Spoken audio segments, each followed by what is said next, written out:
haweenay u dhalatay waddanka India ayaa waxay guursatay maska nooca loo yaqaano Cobra. Dalka India waa kan ugu mucjisooyinka badan caalamka, iyadoo wax walba oo aan la rumaysan karin laga soo wariyo.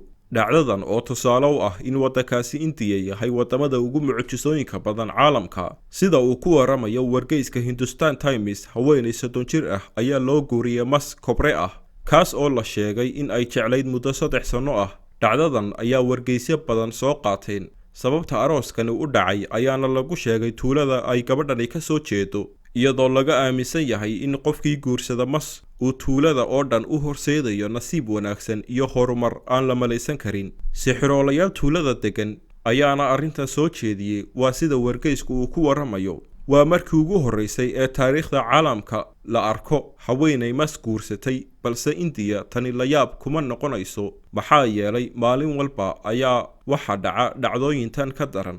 Xafladda arooska ayaana sida la sheegay qaadatay muddo 1 saac ah, iyadoo ay ka soo qayb galeen dad gaadhaya 2,000 oo qof, kuwaas oo dhammaantood u yimiday in ay noqdaan dadka nasiibku saaciday.